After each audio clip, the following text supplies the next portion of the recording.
Le grand entretien, le cercle RH consacré aux risques psychosociaux, qui est un sujet qui est au cœur des préoccupations à la fois des collaborateurs, mais aussi des DRH, qui renvoie évidemment à des mots-clés comme la santé mentale, mais aussi les conflits au sein des entreprises, les tensions, les conflits, qui ont un impact évidemment sur eh bien, le comportement, l'engagement des collaborateurs.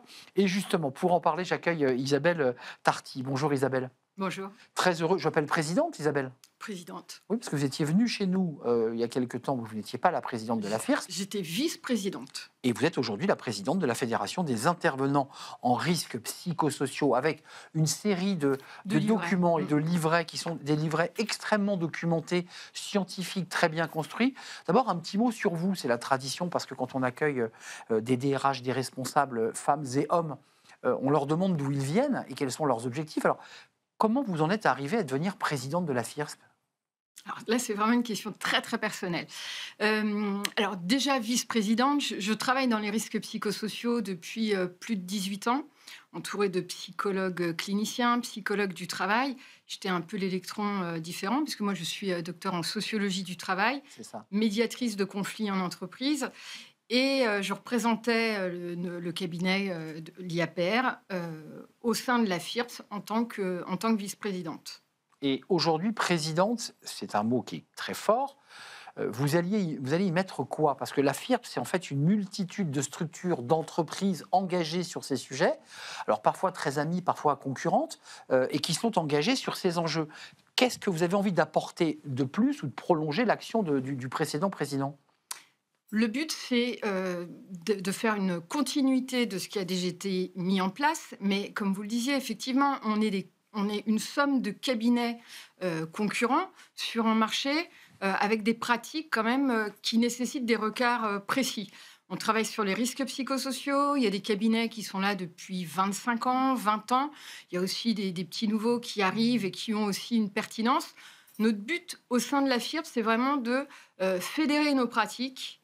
Il faut rappeler aussi, fédérer nos pratiques, nos bonnes pratiques et offrir des guides aux entreprises. Il faut se rappeler aussi comment on est né. La FIRP, c'était à un moment donné où les médias pointaient des entreprises post-événements traumatisants dans les entreprises. Ça ne Orange. concernait pas, Mm. pour pas les citer, mais Oui. il y a d'autres entreprises qui ont été et qui continuent, alors à des degrés moindres, d'être confrontées à ces problématiques.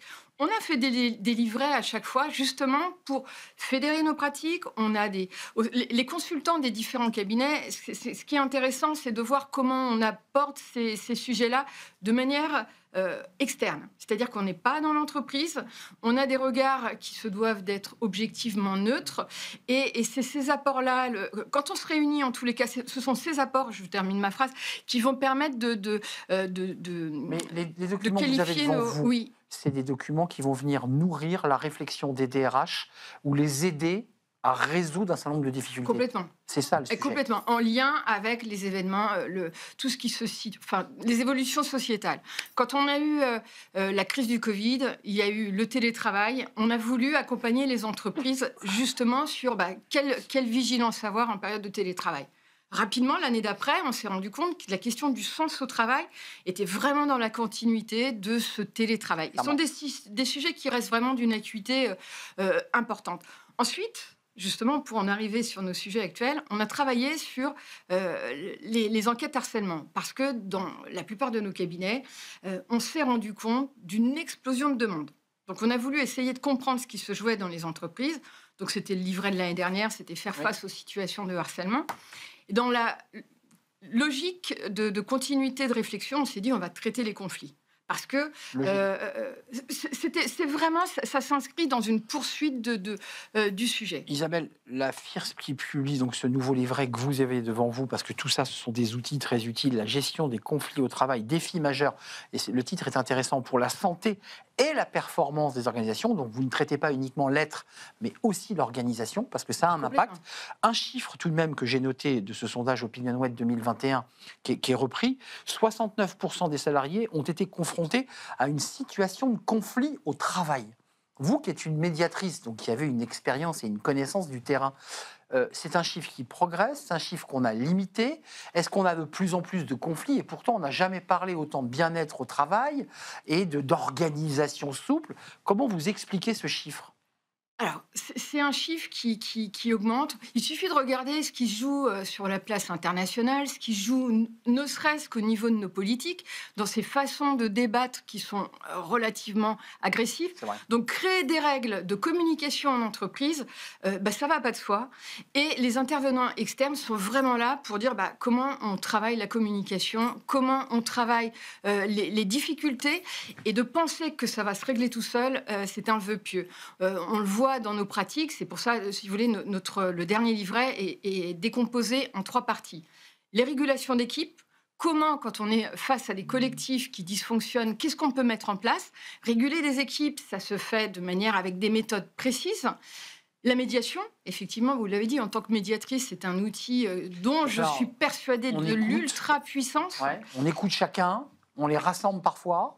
C'est ça, exactement. Parfois, parce que mettre des gens ensemble, c'est souvent le risque. Et les entreprises, elles ont souvent besoin d'être également aidées sur comment on accompagne le conflit, parce que mettre trop rapidement des personnes qui ne s'entendent pas les uns en face des autres, c'est comme le chat et le chien qui ne sont jamais vus, ça peut créer plus de dégâts qu'autre chose. Là, c'est la sociologue et présidente qui s'exprime, mais vous évoquez dans votre titre un danger pour les organisations, parce qu'il faut quand même préciser que ces conflits, ils ont un impact lourd, elles ont un coût, ces conflits ont un coût pour l'entreprise. Le coût, c'est quoi? C'est les risques psychosociaux, c'est les arrêts maladie, c'est les gens qui disent « on m'a agressé, je pars 1 mois et demi en arrêt maladie parce que je ne peux plus revenir ». Est-ce que c'est ça le coût? C'est ça, mais c'est aussi les départs, parce que le nombre de personnes qui, à un moment donné, quand ils comprennent que la santé est en jeu, préfèrent prendre le relais. Et ça me permet de rebondir aussi sur votre interview d'après. C'est intéressant, votre collègue, pas votre collègue, la dame qui est intervenue tout à l'heure disait que ce sont les jeunes qui se mettent plus facilement en arrêt que les seniors. Moi, on l'a vu dans les gestions de conflits, jeunes, seniors. Les jeunes sont... Il y a des conflits jeunes seniors? Ah oui. Bien sûr, il y en a, mais attention aussi de ne pas individualiser trop les problématiques. Et c'est ce qu'on dit notamment dans le livret, c'est que oui, il y a des problématiques individuelles et personnelles, il y a aussi des problématiques organisationnelles, souvent. Excusez-moi Isabelle, on n'arrive pas à savoir si c'est des problèmes purement humains, d'ego et de relations humaines, là c'est la sociologue, obligatoirement. ou est-ce que ce sont les organisations, dans la manière dont elles organisent le travail, qui finalement, on n'échappe pas au conflit, on ne peut pas y échapper. Qu'est-ce que vous dites, vous, la FIRP, sur ce sujet? Les zones de pouvoir, mal définies, sont des sources de conflits énormes. Et on le voit bien quand on met ensemble des personnes, c'est-à-dire qu'indépendamment des personnes que vous mettrez au même poste, si vous accompagnez pas, si vous créez pas des espaces pour comprendre et analyser le travail, ça va être un bis repetita. Effectivement, les personnalités vont venir exacerber des irritations peut-être plus tôt, mais si on arrive à faire comprendre que c'est pas en remplaçant la personne que la situation va se régler, on fait un grand pas. Et souvent, les RH, quand elles sont informées des situations, ne sont pas toujours très à l'aise sur comment on accompagne la situation. Elles se règlent rarement toutes seules, ou par un départ, par un arrêt maladie. Ou par une procédure judiciaire, ou une procédure prud'homale. Complètement. Et nous, notre but, en tous les cas, en ayant faire face aux situations de harcèlement et de conflits au travail, ça se parle. Ça se parle parce que tout n'est pas harcèlement non plus.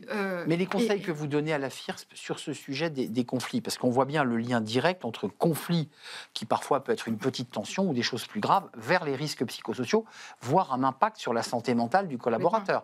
Il se sent fatigué, il se sent épuisé, il ne veut plus venir au travail, il a peur. Tout ça a un impact sur son mental. Complètement. Quelles sont les recommandations que vous donnez? Parce que j'imagine que ça, vous le transmettez au RH pour leur donner quelques conseils. Qu'est-ce qu'on fait?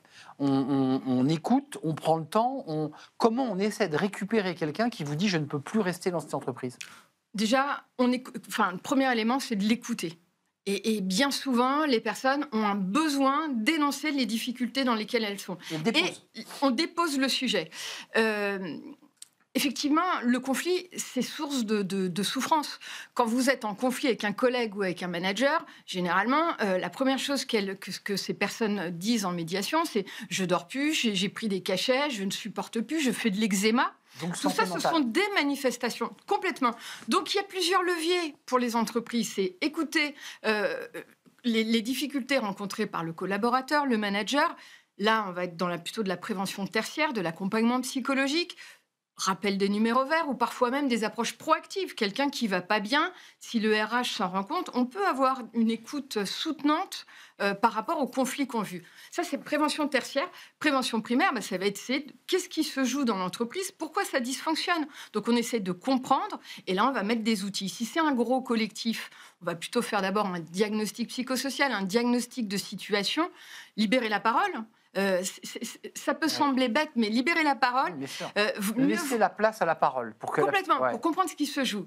Les RH doivent être sensibilisés à ça, mais il ne faut pas se leurrer non plus. Dire à son manager ou à son RH que... C'est pas une science parfaite, ce qu'on évoque. Complètement. C'est complexe. Ah, mais tout chaque à fait. cas est particulier, chaque situation est particulière. Et surtout de dire que ça relève de la critique, de dire je ne m'entends pas avec mon manager, il m'a fait ci, il m'a fait ça.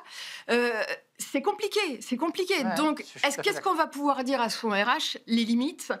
Donc, c'est bien que les RH écoutent, mais... la libération de la parole ne se fera pas de la même façon que quand c'est avec un tiers professionnel, parce que tout ce qui va se passer en régulation, en médiation, on met des règles notamment de confidentialité pour rassurer les personnes. Et le but, c'est gagnant-gagnant en régulation d'équipe, médiation, c'est vraiment d'aider les personnes à dépasser le conflit. Avant de nous quitter, cher président, c'est aussi la formation tout de même des managers, parce que parfois les managers sont source de conflits, mais parfois ils assistent aussi eux-mêmes dans leurs équipes à des conflits. Il faut les former, parce qu'eux aussi sont des relais de médiation. Complètement. En fait, déjà les sensibiliser à de quoi on parle quand on est sur les risques psychosociaux, comment on agit, et ça c'est valable à travers les années. Comment en tant que manager, quand on détecte des signaux faibles de changement de comportement d'un collègue, à quel moment on agit. Et de se dire que on n'agit pas, ça passera, généralement ça revient en boomerang. Merci Isabelle Tarty. Je rappelle ce fascicule qui est donc ce livre. Voilà, montrez-moi, je vais le montrer. Vous le montrez directement à la caméra, vous êtes une professionnelle. Je ne sais pas si on peut avoir un serré sur le livre. Là, il y a un petit reflet, je vais le reprendre. Voilà, elle le faisait vous faisiez très bien Isabelle. Voilà, ça c'est ce livret de la FIRP sur les conflits, avec à la fois des conseils pratiques et puis aussi une photographie de la situation et des cas pratiques. On est parti de cas d'entreprise en discutant avec les différents consultants et experts de la FIRPS, et c'est ce qui fait toute la richesse de nos livrets. Merci. Conflit au travail, réparer le lien, prévenir les ruptures, qui a, on l'aura entendu, un coût important pour l'entreprise parce qu'il faut recruter de nouveau et on perd des compétences aussi par ces situations. Merci Madame la Présidente Isabelle Tarty, parce que vous êtes présidente, je ne l'ai pas dit, depuis mars 2025, donc depuis quelques mois seulement, présidente de la FIRP, la Fédération des intervenants en risques psychosociaux. Merci de nous avoir rendu visite, c'est un vrai plaisir. On tourne une page, on s'intéresse au métier de la santé, oui, la cartographie des métiers de la santé, et on en parle justement avec le directeur général de l'OPCO Santé. Il est notre invité dans Fenêtre sur l'emploi.